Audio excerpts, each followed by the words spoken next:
Friends welcome to our YouTube channel nursing with Vinay. आज का हमारा जो टॉपिक है वो है एंटी एमेटिक ड्रग्स, जो बीएससी नर्सिंग फोर्थ सेमेस्टर का टॉपिक है फार्माकोलॉजी का। एंटी एमेटिक ड्रग्स हमारी क्या होती हैं? Drugs use to prevent and control nausea and vomiting. ऐसी ड्रग्स जो प्रिवेंट करती है और कंट्रोल करती है नोजिया और वॉमिटिंग को। तो सबसे पहले इसका इंट्रोडक्शन देख लेते हैं। Introduction. Antiemetic drugs are medication that prevent और reduce nausea and vomiting. Antiemetics हमारी ऐसी क्लास की ड्रग्स होती हैं जो प्रिवेंट करती हैं और रिड्यूस करती है नोजिया एंड वॉमिटिंग को। नोजिया हमारी क्या होती है? Feeling of vomiting.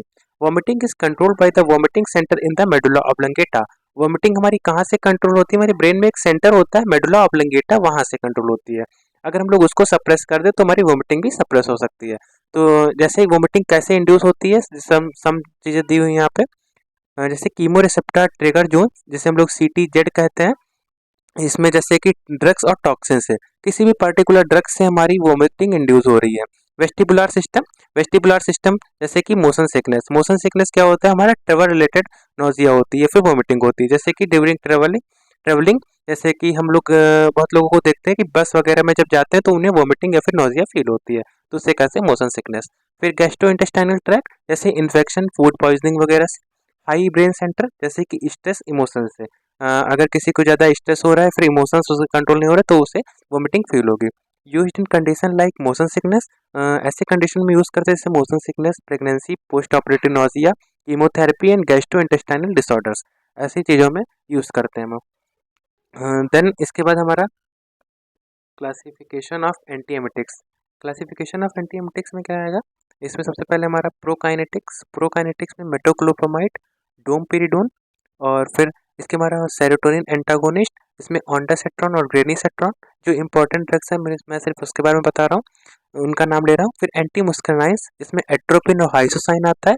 Anti histamine हमारा हाइड्रोक्सीजन आता है।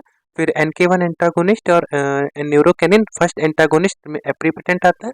फिर अदर्स में डेक्सामेथासोन आता है। डेक्सामेथासोन हमारा कॉर्टिकोस्टेरॉइड के अंदर आता है। आप जी क्लासिफिकेशन को ऐसे फ्लो चार्ट की वजह से फ्लो चार्ट बना के लिख सकते हैं, 4-5 उसमें एक एक क्लासिफिकेशन में 2 से 3 मेडिकेशन डाल सकते हैं। देन इसका मैकेनिज्म ऑफ एक्शन हम लोग अलग अलग भी लिख सकते हैं और एक साथ भी लिख सकते हैं। जैसे इसमें लिखा हुआ है सेरोटोनिन या फिर 5-HT3 एंटागोनिस्ट का, तो हमारा ये ब्लॉक करता है सेरोटोनिन को गट गट मतलब इंटेस्टाइन में, and brain to prevent vomiting. जिससे कि हमारा जो ब्लॉक करेगा सेरोटोनिन को गट और इंटेस्टाइन में, जिससे कि हमारी जो वोमिटिंग हो प्रिवेंट हो सके। एंटी हिस्टामिन वचन ब्लॉकर, ये block histamine receptor in the vomiting centre. जो हमारा वोमिटिंग सेंटर में हिस्टामिन को ब्लॉक कर देता है, कहाँ होता है? मेडुला ऑब्लंगेटा में। इफेक्टिव फॉर मोशन सिकनेस, ये हमारा किस में इफेक्ट करता है? ज़्यादा मोशन सिकनेस में ज़्यादा इफेक्ट होता है। फिर NK1 receptor antagonist, block neurokinin receptors in the brain. ये हमारे न्यूरोकिनिन रिसेप्टर्स को ब्रेन में स्टॉप करता है, फिर ब्लॉक करता है। ये हमारा मेनली किसके लिए यूज होता है? Chemotherapy induced vomiting. Chemotherapy induced vomiting वो होती है जैसे कि जो हमारा कैंसर का ट्रीटमेंट होता है कीमोथेरेपी, उससे जो हमारी वोमिटिंग इंड्यूस होती है। कैंसर के ट्रीटमेंट का एक साइड इफेक्ट होता है वोमिटिंग वगैरह, और एलोपेशिया हमारे बाल का झड़ना, तो उसमें से एक वोमिटिंग भी है, तो उसमें ही यूज कर सकते हैं। फिर कैनाबिनॉइड्स। कैनाबिनॉइड्स हमारा act on the cannabinoid receptor in the brain, reduce nausea and increase appetite. ये हमारे कैनाबिनॉइड रिसेप्टर हमारे ब्रेन में नोजिया को रिड्यूस करते हैं और एपेटाइट मतलब कि भूख को बढ़ाते हैं, इंक्रीज एपेटाइट। फिर इसके बाद हमारा dose and route of antiemetic drugs. इसमें सिर्फ 4-5 मेडिकेशन दी हुई हैं जो कि इंपॉर्टेंट है और मोस्टली हॉस्पिटल्स में यूज होती हैं। जैसे कि मेटोक्लोप्रामाइड, ये हमारी 10 mg की होती है, एवरी 8 आवर्स में देते हैं। ओरल भी दे सकते हैं, IV IM दे सकते हैं। देन ऑन्डासेट्रॉन, ऑन्डासेट्रॉन हमारी 4 to 8 mg होती है। और इसको एवरी 8 आवर्स ओरल दे सकते हैं और IV दे सकते हैं। और डोमपेरिडोन हमारी 10 से 20 mg 3 TDS या फिर 3 टाइम्स पर डे, जिसका रूट है ओरल। फिर गिरनीसेट्रॉन हमारा डोज 1 mg एवरी 12 आवर्स पे, और रूट इसका ओरल है, IV है। देन इसके बाद इंडिकेशन मतलब कि हम लोग इसको कब कब यूज़ कर सकते हैं। Post operative nausea and vomiting, after surgery हम लोग को जो नोजिया फील होती है फिर वोमिटिंग होती है, उसके लिए। मोशन सिकनेस मतलब ट्रेवल रिलेटेड नोजिया, जब ट्रेवलिंग के टाइम पे जो बताया था बस वगैरह में, जैसे कि हमें नोजिया फील होती है तब यूज़ कर सकते हैं। Chemotherapy induce nausea and vomiting, chemotherapy induce nausea and vomiting में जैसे कि जो कैंसर के ड्रग्स होते हैं ट्रीटमेंट के, उनसे जो हमारे वोमिटिंग इंड्यूस होती है उनपे दे सकते हैं। सेम चीज़ radiation therapy induce nausea.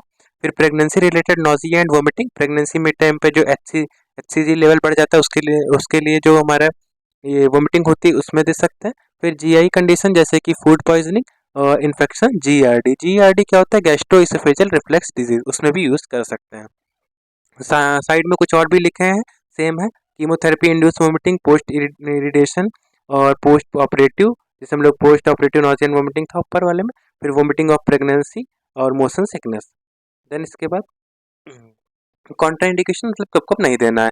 Serotonin 5-HT3 antagonist को कब नहीं देना है, अवॉइड करना है क्यूटी प्रोलॉन्ग में, मतलब कि जो हमारी ईसीजी में क्यूटी जो वेव होगी अगर वो प्रोलॉन्ग आ रही है तो उसको हमें अवॉइड करना है।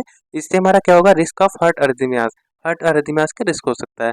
एंटीहिस्टामिन H1 ब्लॉकर हमारा कल ब्लॉक करना है, avoid in glaucoma and urinary retention. Glaucoma है अगर पेशेंट को या फिर यूरिनरी रिटेंशन है तो नहीं देना है। NK1 रिसेप्टर एंटागोनिस्ट, अगर कोई लीवर की डिजीज है पेशेंट में तो नहीं देना है। फिर कैनाबोनाइड्स हमारा किस में अवॉइड करना है, साइकेट्रिक डिसऑर्डर्स में, क्योंकि ये हमारा हेलुसिनेशन को कॉज कर सकता है, जो कि साइकेट्रिक डिसऑर्डर में मतलब कॉम्प्लिकेशन हो सकती है फिर आगे। Then side effect of the antiemetics drugs, क्या क्या साइड इफेक्ट्स होते हैं एंटीएमेटिक्स ड्रग्स के।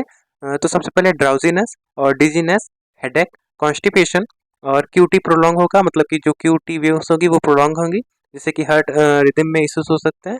ड्राई माउथ होगा, क्योंकि जो वोमिटिंग के टाइम सारा जो हमारे ब्लॉक कर देगा, सलाइवा वगैरह सीक्रेट बहुत कम होगा, इसलिए हमारा ड्राई माउथ होगा।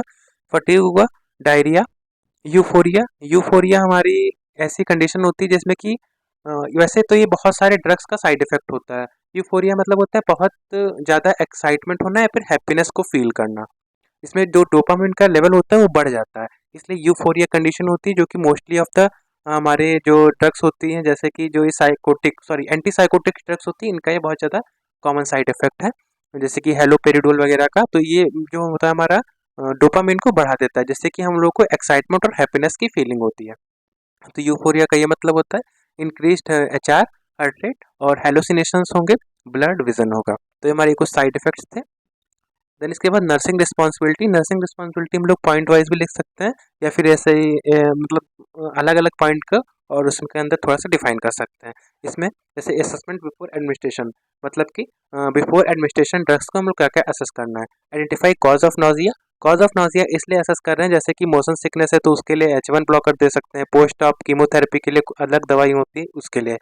फिर एसेस फॉर कॉन्ट्राइंडिकेशन, देखना है कि पेशेंट में क्या क्या प्रॉब्लम्स है, अगर कोई हार्ट कंडीशन प्रॉब्लम है तो उसे वो जो मेडिसिन नहीं देंगे जो उस पर कॉम्प्लिकेशन क्रिएट करें। ग्लाउकोमा है तो वो मेडिकेशन नहीं देंगे जो उसके लिए कॉम्प्लिकेशन क्रिएट करे। फिर monitor for dehydration and electrolyte imbalance in vomiting patient, जैसे कि डिहाइड्रेशन और इलेक्ट्रोलाइट इम्बैलेंस मॉनिटर करेंगे, क्योंकि वोमिटिंग में हमारा जो फ्लूइड होता है वो बहुत ज़्यादा मतलब आउट हो जाता है बॉडी से, जिससे कि इलेक्ट्रोलाइट इम्बैलेंस हो सकता है। ड्यूरिंग एडमिनिस्ट्रेशन हम लोग ऑन्डासेट्रॉन में सॉरी मॉनिटर करेंगे ECG, जैसे कि क्यूटी प्रोलॉन्ग है वो देखेंगे। Metoclopramide, watch for the extra pyramidal symptoms. Extra pyramidal symptoms ये होते हैं हमारे, जैसे कि जो मूवमेंट के डिसऑर्डर्स होते हैं या फिर ब्रेन और बॉडी का कोऑर्डिनेशन नहीं बन पाता है, तो इसमें मूवमेंट डिसऑर्डर्स आते हैं, जैसे कि हमारा डिस्टोनिया आ गया, बहुत ज़्यादा मसल क्रैम्प होंगी, उसमें होता है मेटोक्लोप्रोमाइड में, ये देखते हैं। फिर एंटीहिस्टामिन्स में monitor for the drowsiness and confusion, इसको देखते हैं। तो यहाँ पे हमारा एंटीएमेटिक्स टॉपिक है वो खत्म होता है। अगर आपको ये वीडियो अच्छी लगी हो तो वीडियो को लाइक करिए और चैनल को सब्सक्राइब करिए, और हमें फॉलो कर लीजिए इंस्टाग्राम पे, वहाँ नोट्स वगैरह मिल जाएंगे, और अदर भी जो हमारे शॉर्ट्स होते हैं उनमें अच्छे अच्छे क्वेश्चंस होते हैं। और अगर आपको कोई और नया टॉपिक चाहिए तो नीचे कमेंट कर सकते हैं, मैं ट्राई करूँगा उसे देने का। Thank you.